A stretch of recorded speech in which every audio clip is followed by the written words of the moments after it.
श्री गुरु चरण सरोज रज निज मन मुकुर सुधारी। वरणहु रघुबर विमल जस जो दायक फल चार। बोलिए सियावर रामचंद्र की जय। श्री राम मैं सब जग जानी करऊं प्रणाम जोर जुग पानी। आइए, हमारे यहाँ जो विवाह की परंपरा है उसमें दूल्हा घोड़े पर बैठ करके आता है। इसका क्या तात्पर्य है? और भगवान राम के विवाह में भगवान राम घोड़े पर बैठे हैं। गोस्वामी जी संकेत करते हैं कि जहि बर बाज राम असवारा तेहि सारदौ न बरने पारा। जिस श्रेष्ठ घोड़े पर भगवान राम बैठे हैं उसको सरस्वती जी भी उसका वर्णन नहीं कर सकती। अब ईश्वर ने जो अवतार लिया, देखिए ईश्वर के भिन्न भिन्न जो अवतार हैं उनमें जीवन के अलग अलग पक्षों को लिया गया, लेकिन भगवान राम और भगवान कृष्ण का जो अवतार है इसमें जीवन के सारे पक्षों को लिया गया। और विवाह एक ऐसा संस्कार है जिसे सबसे ज़्यादा उत्साह से मनाया जाता है। तो भगवान राम घोड़े पर बैठे हैं या दूल्हा जो घोड़े पर बैठता है उसका क्या अर्थ है? भगवान राम जो बैठे हैं उसका तो एक दूसरा अर्थ है। पहले हम सांसारिक अर्थ लेते हैं। भगवान कृष्ण गीता में कहते हैं कि ये जो मन है ये चंचल है और इसे तुझे बस में करना है। तो मन की तुलना कहीं घोड़े से की गई, कहीं हाथी से की गई, कहीं भंवरे से की गई, कहीं मछली से की गई। अलग अलग संदर्भों में मन को अलग अलग बताया गया। तो ये जो विवाह में घोड़े पर बैठता है दूल्हा और लगाम लगाता है, इसका अर्थ है कि हमारा मन जो है ये घोड़े की तरह चंचल है। और अगर हमने मन पर लगाम लगाना नहीं सीखा और मन को एक दिशा नहीं दी हमने, तो हमारा मन जो है हमें सही दिशा में न ले जा करके हमें भटका देगा। तो घोड़े पर बैठने का अर्थ है कि हम अपने मन की लगाम, आज जो बर बैठा हुआ है, दूल्हा बैठा हुआ है घोड़े पर, वो अपने मन को वो जहाँ शादी हो रही है कन्या की तरफ उसे समर्पित करने लिए जा रहा है। और देखिए जो गति है, जो चंचलता है, घोड़े में क्या है? गति है, चंचलता है। तो गति और चंचलता ये जीवन में आवश्यक है। अगर गति ना होगी, शक्ति ना होगी, चंचलता ना होगी तो जीवन में जीवन जाएगा कहाँ? तो जो गति है उस पर अगर हम नियंत्रण नहीं लगा पाते, उसे हम दिशा नहीं दे पाते। देखिए नृत्य क्या है? नृत्य चंचलता ही तो है, लेकिन नृत्य को हमने, उस चंचलता को हमने नियंत्रित किया और चंचलता नियंत्रित होकर के नृत्य बन जाती है। उसी प्रकार से गति जब सही दिशा को होती है तो जीवन उत्थान की ओर जाता है, और जब गति की दिशा गलत हो जाती है तो जीवन पतन की ओर जाता है। तो हमारे जो मन का अश्व है, माने ये भगवान राम जिस घोड़े पर बैठे हैं उसे काम कहा गया। जहि बर बाज राम सवारा तेहि सारदौ न बरने पारा। जनु बाजु बेश बनाई मन सिज राम हित अति सोहई।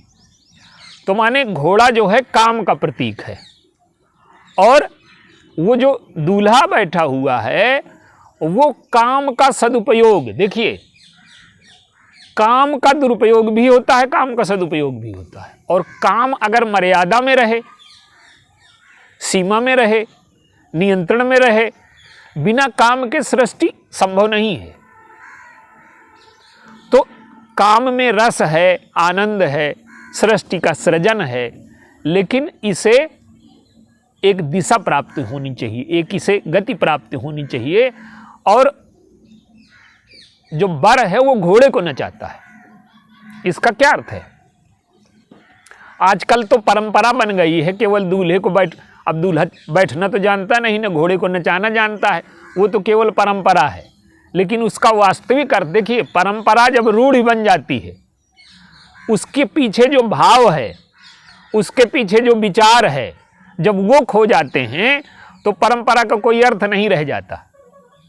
तो ये जो घोड़े पर बैठने की हमारी परंपरा है, इसके पीछे का भाव ये है, इसके पीछे का विचार ये है कि हम अपने मन को नियंत्रित करें, अपने काम को दिशा दें और उस काम को हम सौंदर्य बना लें, नृत्य बना लें। चंचलता है काम में, उसमें गति है, लेकिन उस गति को हम दिशा दें और उस चंचलता को नृत्य बना लें, तो काम हमारे जीवन में आनंद का साधन बन जाए, रस का साधन बन जाए, हमारे जीवन में संगीत का साधन बन जाए। तो काम को नियंत्रित करना, दूल्हा जब घोड़े को नचाता है, उसका यही अर्थ है कि अब हमारा जो मन है, हमारे जीवन की जो चंचलता है, काम जो हमें दौड़ा रही है, अब हमने उसकी सीमा रेखा बना दी और वो काम चंचलता के स्थान पर नृत्य बन गया। देखिए, भगवान के हमारे यहाँ 2 विवाह आते हैं, भगवान शंकर का और भगवान राम का। भगवान शंकर बैल पर बैठ करके गए और भगवान राम घोड़े पर बैठ करके गए। बैल पर बैठ करके जाने का अर्थ है कि भगवान शंकर धर्म में बैठ करके गए, काम को उन्होंने स्वीकार किया, लेकिन काम धर्म की सीमा में होना चाहिए। जब धर्म की मर्यादा के बाहर चला जाएगा काम, तो वो जीवन में दुख, संताप और पीड़ा की सृष्टि करेगा। और आज यही हो रहा है। आज समाज में क्या हो रहा है कि समाज का मूल्य ही समाप्त हो गया। लड़के लड़की आपस में उनके मन पर कोई नियंत्रण नहीं है, वो एक दूसरे का वर्ण करते हैं और 4 वर्ष में छोड़ देते हैं। तलाक की प्रक्रिया क्या है? मन का वश में ना होना। 4 दिन में मन भर गया, अब दूसरी जगह मन दौड़ रहा है।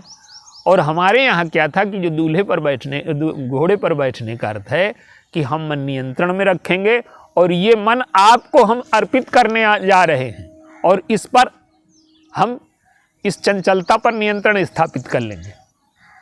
अब देखिए, भगवान राम का जो विवाह है, ये तो ईश्वर का विवाह है।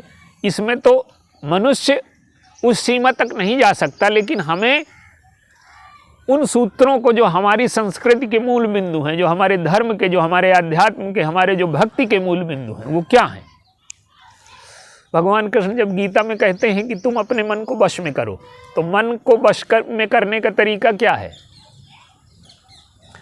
योग शास्त्र कहता है कि मन पर नियंत्रण स्थापित करो, ध्यान धारणा, यम नियम आसन। योग कहता है कि मन को गति शून्य कर दो, और समाधि का अर्थ ही है कि जब मन की गति शून्य हो जाए, वहाँ परम शांति की उपलब्धि होती है। लेकिन ये सब कर सकते हैं क्या? ज्ञानी कहते हैं कि इसको भूखा मार दो, ये भी एक पद्धति है। लेकिन भक्तों ने क्या किया कि उन्होंने कहा कि प्रभु, मन हमारे वश में नहीं है। तो उन्होंने क्या किया कि अपने मन की लगाम ईश्वर के हाथों में दे दी। संसार में क्या होता है, जो काम है वो हमारे सिर में बैठ जाता है और हमें नचाता है। गोस्वामी जी ने लिखा कि काम विवश नर सकल गोसाई और नाचहि नट मरकट की नाई। काम जब हमारे सिर में सवार हो जाता है तो हमें जैसे बंदर को नचाता है वो, तो काम जब हमें नचाने लगता है तो हमारा जीवन रस से, आनंद से शून्य हो जाता है। और जब हम काम को नचाने लगते हैं, काम का सदुपयोग करने लगते हैं, तो हमारे जीवन में रस और आनंद की सृष्टि होती है।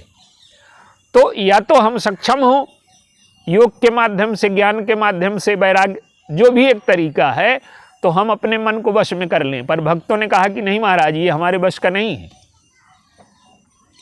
तो उन्होंने बस में करने का काम भी ईश्वर को सौंप दिया। आप देखिए, भगवान राम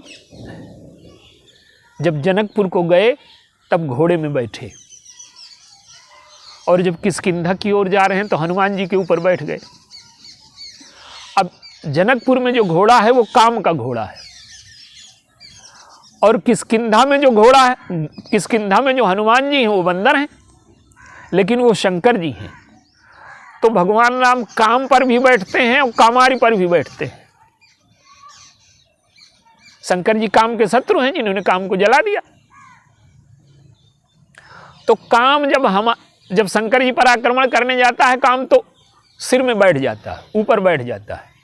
भगवान शंकर आम के नीचे बैठे हैं और भगवान का ध्यान कर रहे हैं। आम क्या है? रसाल। तो रस के लिए ही व्यक्ति काम के पास जाता है और रस के लिए ही राम के पास जाता है। लेकिन काम जब हमारे सिर में सवार हो जाए, ऊपर बैठ गया, तो भगवान शंकर ने क्या किया कि आम को नहीं जलाया, बसंत को नहीं जलाया, जो काम के सहायक हैं, आम और बसंत और न रति को जलाया, काम भर को जला दिया। तो काम की जो विकृति है उसे नष्ट कर दिया। रस को नहीं नष्ट करना, रसाल काम को, आम के पत्ते को तक नहीं जलाया उन्होंने। तो रस की वृत्ति को नष्ट नहीं करना, जो बसंत है उसे नष्ट नहीं करना, रति को नष्ट नहीं करना, लेकिन काम को नष्ट कर दिया भगवान शंकर ने।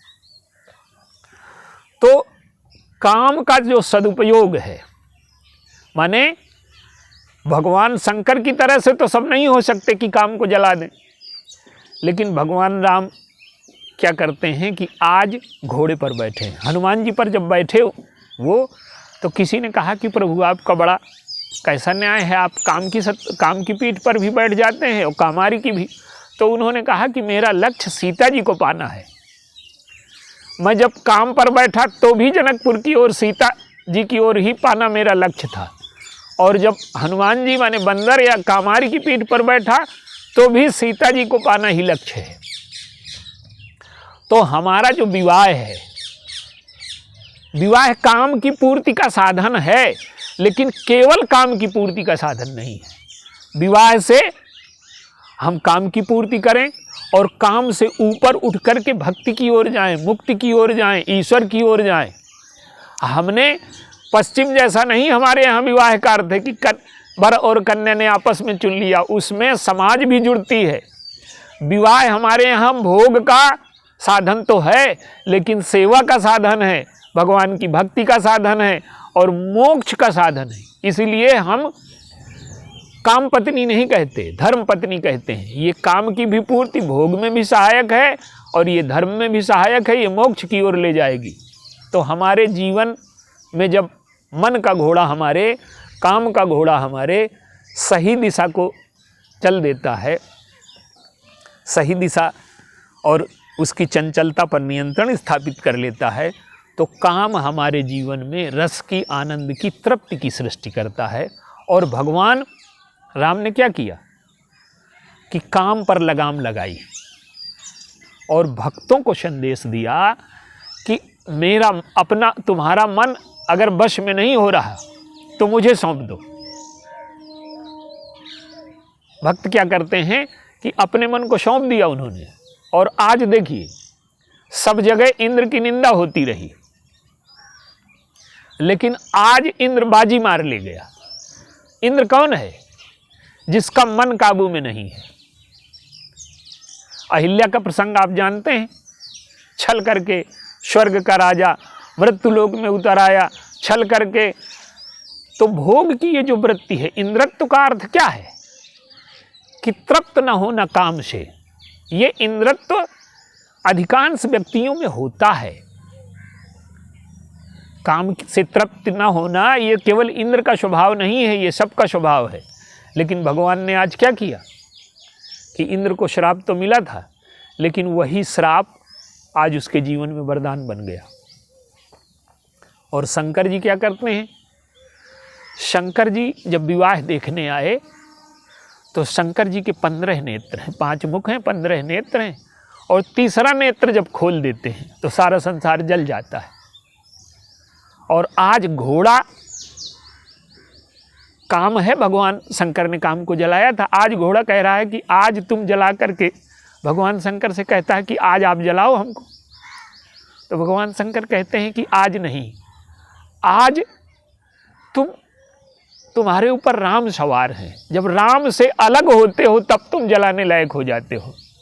और भगवान शंकर ने क्या किया कि अपने 15 नेत्र खोल दिए। गोस्वामी जी ने लिखा है कि शंकर रूप राम रूप अनुरागे और नयन 5-10 अति प्रिय लागे। जो एक नेत्र सारे संसार को जला देता है, वो 5 नेत्र खोल दिए भगवान शंकर ने, और वो रस में डूब गए।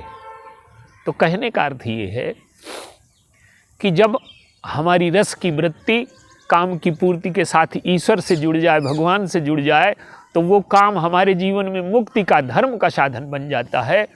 और आप देखिए, यहाँ गोस्वामी जी ने सब जगह इंद्र की आलोचना लिखी, पर यहाँ लिखा कि आज पुरंदर सम को नाही। जो 1000 उसके जीवन में छेद हो गए थे, वही 1000 नेत्र बन गए। इसका अर्थ ये है कि जब हम इन आँखों से संसार की सुंदरता देखते हैं तो ये आँखें छेद बन जाती हैं, और यही आँखें जब भगवान की सुंदरता देखती हैं तो ये नेत्र बन जाती हैं। वो इंद्र के श्राप का कोई वो अर्थ नहीं है, उसका अर्थ हमारे जीवन में है कि अगर हम इन आँखों से संसार की सुंदरता में भटकेंगे, पत्नी के सौंदर्य के अलावा, तो ये आँखें हमारे जीवन में छेद बन जाएंगी, हमारे जीवन का पतन बन जाएंगी। तो ये जो भगवान राम का विवाह है वो तो दिव्य है। वो विवाह क्या होना, वो तो गिरा रथ जल बीच सम कहियत भिन्न न भिन्न और बंदऊ सीता राम पद जी नहीं पर, उनका विवाह नहीं होना। लेकिन हमारे यहाँ जो विवाह की दिव्य पद्धति है वो काम की पूर्ति के साथ साथ काम हमारे जीवन में धर्म का साधन बने, काम हमारे जीवन में सेवा का साधन बने, काम हमारे जीवन में पितृ ऋण से उऋण होने का साधन है।